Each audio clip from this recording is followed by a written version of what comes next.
or welcome back to my channel, and if it's your very first time stopping by, don't forget to leave a like, comment and subscribe.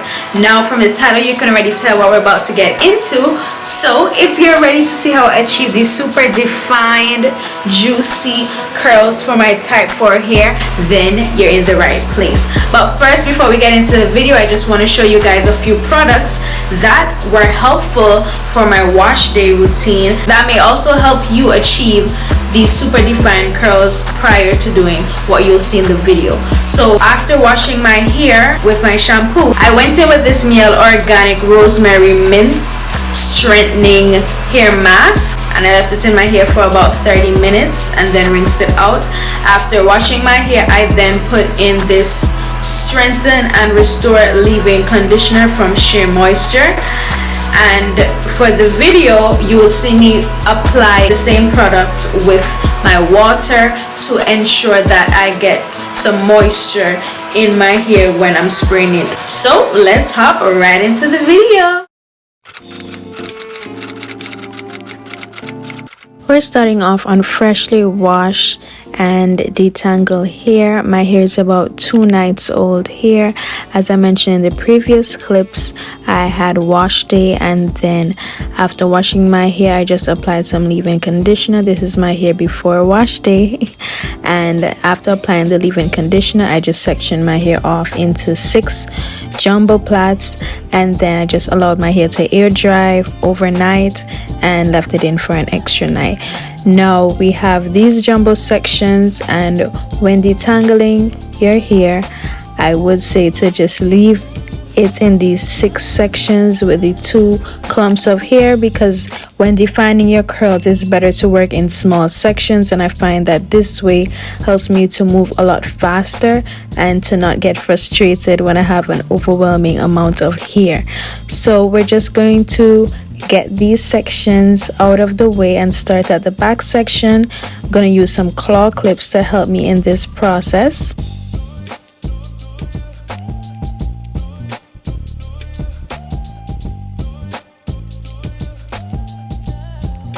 Now that our hair is out the way, we just want to use a wide tooth comb to detangle the hair. I would say that this is one of the most important processes throughout the whole video. You cannot have defined curls on tangled hair, so I go in with a wide tooth comb first and then a smaller tooth. To a spray bottle, I then add my leave-in conditioner and some water and mix it all around, and I ensure that my hair is well saturated with this, especially the ends, because you know the ends are the oldest parts of your hair and they need to retain moisture. So I then section this big section into an even smaller section, and then we're on to the next step.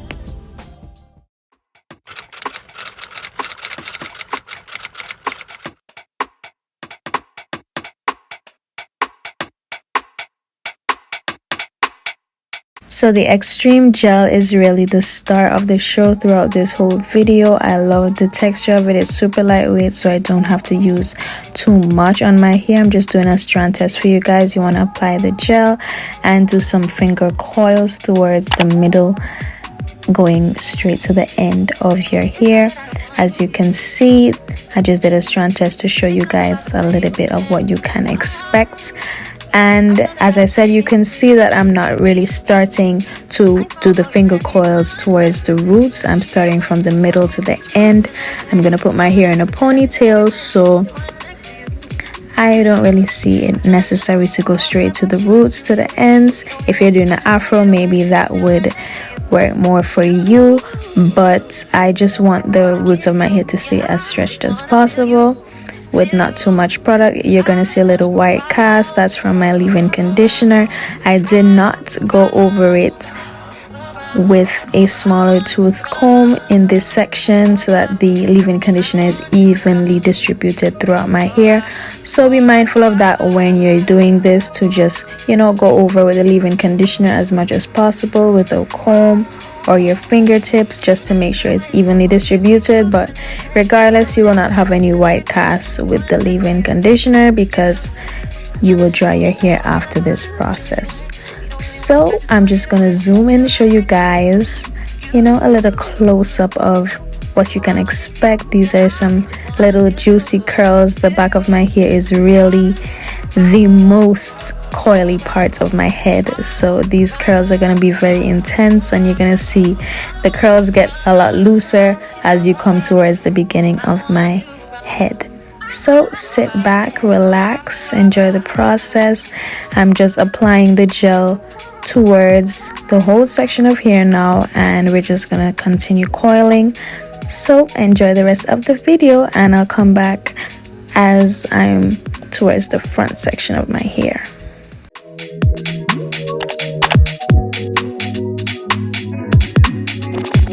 We can get away, palm trees, beach views, with and everything. All I wanna hear is in the visions on replay. Still right next to you. I try not to show how I feel about you. You wish you away, but we don't really want to. I just wanna get away and sit right next to you.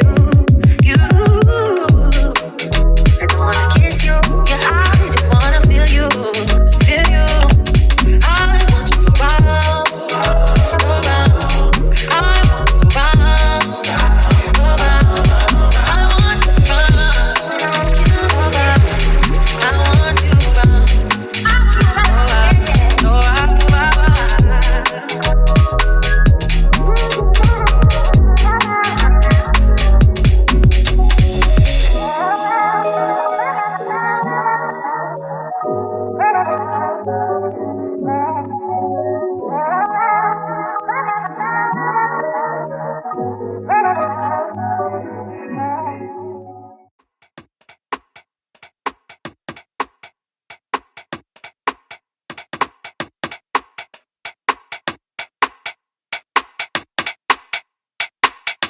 Now that we've made it towards the front section, I just wanted to share a few disclaimers with you guys about my hair and the products.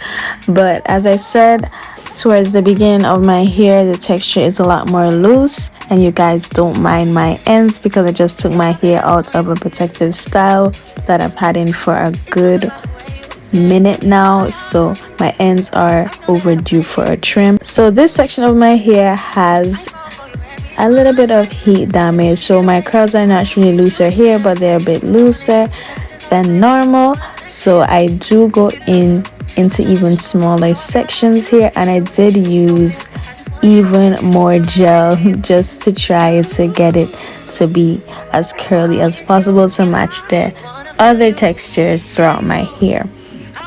So I would say this gel, the Xtreme gel, naturally does not leave a white cast in your hair, but after 3 or 4 days of having in this style, I would say, because I went in with extra gel towards the front section of my hair, I did see a very faint tint of, you know, white cast. It's not very noticeable, but it's few minor specks of dried up gel throughout the hair, and I'm just showing you guys the finished product here. So bear that in mind whenever you're applying the gel. Try not to overdo too much, but naturally it does not leave a white cast, or it doesn't leave your hair feeling crunchy. It's super lightweight on your hair.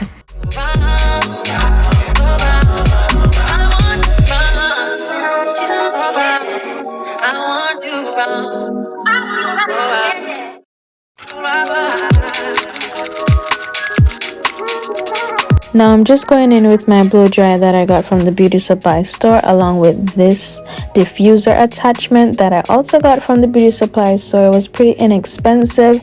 This brand is Diane, D-I-A-N-E, and I think it was under $10. So if you don't have a diffuser head and you have natural hair, this is definitely worth the purchase. Now it's time to start the drying process. It's pretty self-explanatory. You just want to go in with the blow dryer towards the perimeter of your hair, and you want to make sure you start at the ends and make your way up to the middle and the roots of your hair, because we did go in with some water during this process. I did this on the cool air setting, but it is up to you if you're in a rush to go on the medium heat setting. but I prefer to use cool air because I find that it retains the moisture in your hair. Heat tends to like dry out your hair a lot more, so it's up to you if you want to use heat or cool air, but the cool air is the healthiest option for me.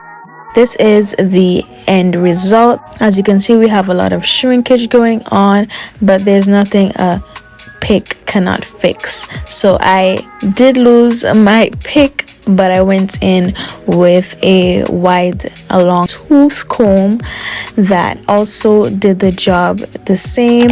And you just want to follow the process in the video. You just want to start from the roots towards the middle of your hair. You do not want to touch the ends of your hair during this process because that will mess up the definition and curls you have going on towards the end of this hair strands, and it should look something like this. It's up to you if you want to wear it in an afro like this.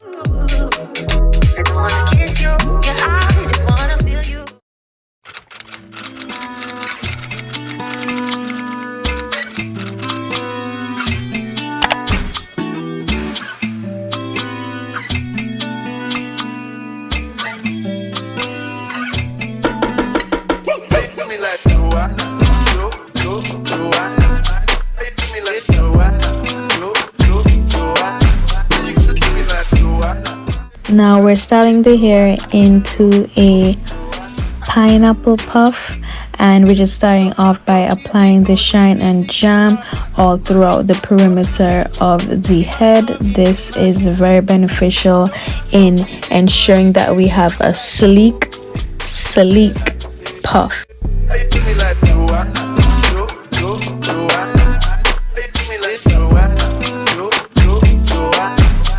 Now we're going in with this two-sided bristle brush, and if you have type 4 hair, you know these brushes have a hard side and a soft side, and the hard side is usually what gets the job done, and I mean thoroughly sleeks your hair. Then I'm going in with this hair tie situation. I got this since I was in high school from a hair vendor on the street. I'm not too sure of the name for it, but you can use, I know some people use a shoelace or an elastic band that they sell at the hair supply store. So find what works for you and something that is not going to strain your hair. So this works for me. I just knot it in the front and then tuck it under, and then go in with my pick to make the puff a lot bigger. I didn't really pick it out too much because I like to wait until my hair is like 2 or 3 days old to really make it as big as possible. But for the first day, I really don't want to mess with the definition. And don't forget to take your time and work in chunky sections while avoiding the ends of your hair. You just want to pull it out with your hands and follow the technique in the video just to make sure that you do not comb out your ends.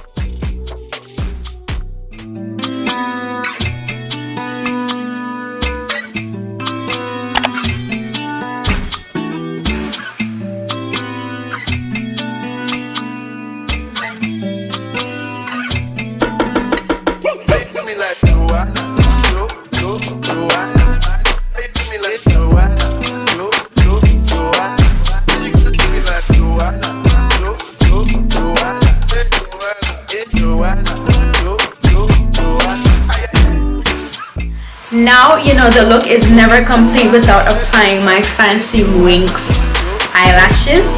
And if you're into these lashes and you like how they look, this look and more are available in the website, linked in my description. I want to thank you guys so much for sticking with me towards the end of the video. If you like what you see, don't forget to leave a like, comment, and subscribe. And if you found this video helpful and you have type 4 hair, let me know in the comments if it's something you're willing to try. Thanks for watching. See you in my next upload, babes. Bye.